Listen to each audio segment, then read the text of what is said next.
All right, video 2 here, to me, is the real important video. Example 4, use completing the square to write in vertex form. So if you recall, back in topic 8, we were able to take a quadratic in vertex form and write it in standard form. Now we're going to do it the other way. Now let's take the standard form and let's write it in vertex form. Okay? So to do this, we'll use complete the square and we want to put it in vertex form. Let's remind you what vertex form is. Vertex form is y equals a x minus h squared plus k. That's an h. Excuse me. Remember that this is very important because you can identify the vertex from this. The vertex would then be h and k.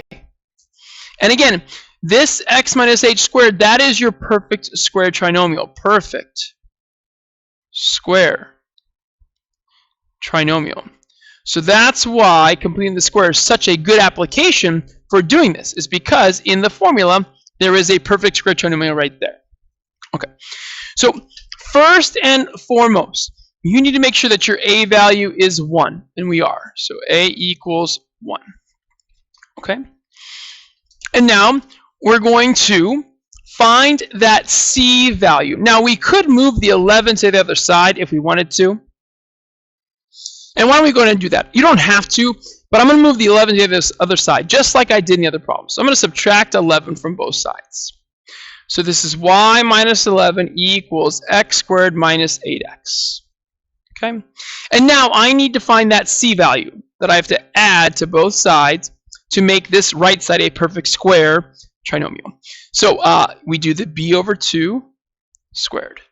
Notice your b is a negative value now. Make sure you include that, right? That's negative 4 squared, which turns positive 16. So your c value is a positive 16. So notice, I'm going to add it to the left side.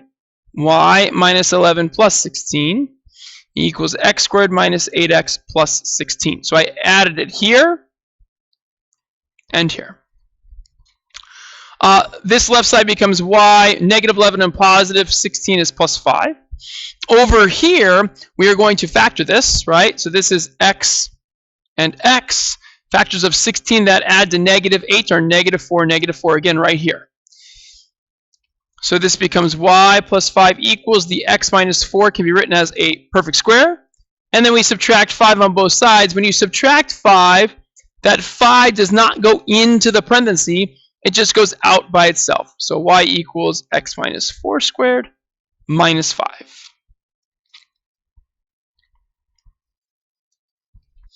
There would be the vertex form. Your a value would be a 1 because it was a 1 to begin with. And your vertex here would be opposite of negative 4, which is 4, and the same as negative 5, which would be negative 5. And there we go. So a nice way of quickly identifying the vertex.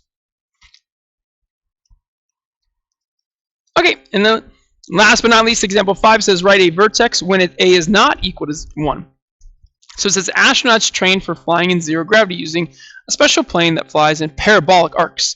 The graph shown approximates the altitude a in meters of a plane in relation to time t in seconds during a training session. What is the maximum altitude? At what time does that plane reach the maximum altitude? So whenever you see the word maximum, automatically you're thinking of vertex.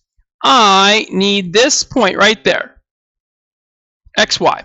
Or should I say h and k if I can put it in vertex form. So that's what we're going to do. To find the vertex, we're going to take this standard form equation and put it in vertex form. Now I do not like the fact that they use this a value, right? So I'm going to call it h of t. Right? A is altitude. I'm going to call it h of t. So h of t, or how about let's use h. Okay, height, h. Again, I don't like the a for altitude. H equals negative 5t squared plus 80t plus 900. Okay, so this a value is not 1. This a value is negative 5. So here's what I'm going to do. Okay, I'm going to move the 900 over here with the h. So I'm going to do that by subtracting the 900. So that gives me h minus 900 equals negative 5t squared plus 80t. And then I need to pull out the negative 5 from these two terms. I have to factor it out. So we'll do h minus 900 equals negative 5. And all you're going to do is divide both by negative 5. Negative 5 divided by 5 is 1. That's great. It just leaves the t squared. 80 divided by negative 5 is negative 16. And the t comes along. And what I've done is I've just made the coefficient of t squared equal to a 1. And now I can do my completing the square. Notice, though, that because of this parenthesis, that plus c is going to go inside there.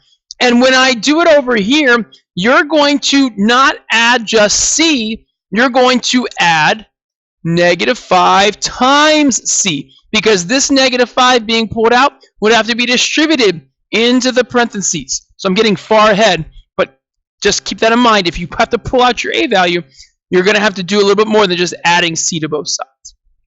So I will find my b value divided by 2 and squared. Our b value is a negative 16. We're going to divide by 2 and square. That's negative 8 squared, which is 64. There's my c.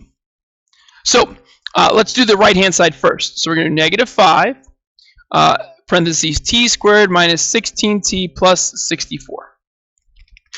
But on the left-hand side, it's going to be h minus 900 plus, and then it's going to be negative 5 times 64. Okay? So this plus a negative is actually going to become a minus sign, right? Okay? So minus 5 times 64. And now we need to simplify that, right? So negative 900 minus, I think that's 320, is going to be negative 1220, if I'm correct.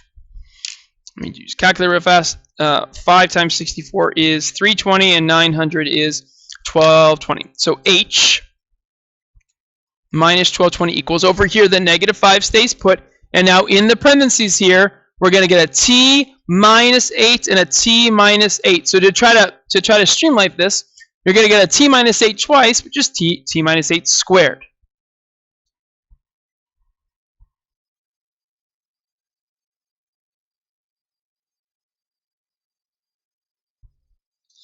Oh, now forgive me for a second. I'm looking at this problem.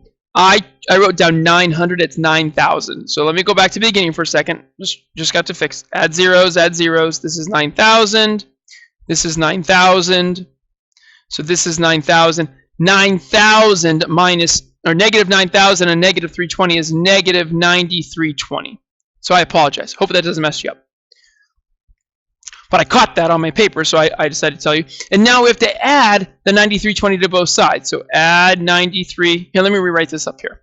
So h minus 9320 equals negative 5t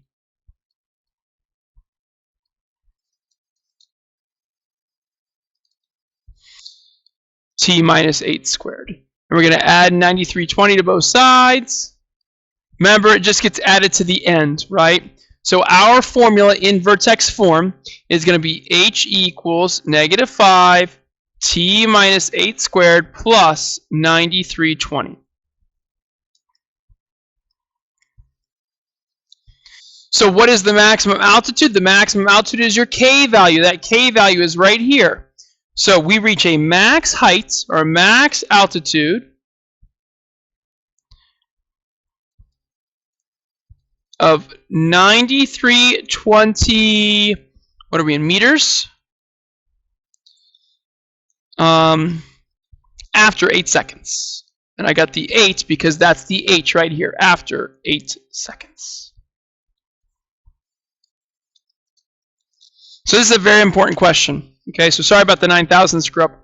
But again, move that value over, pull out the a value, and then do the complete the square. And don't forget that when you pull out that a value, when you add your c, you have to then multiply that c value by the a value like we did right here. Right here. Multiply when you add it to the other side. All right, thanks for watching. Good luck on this assignment.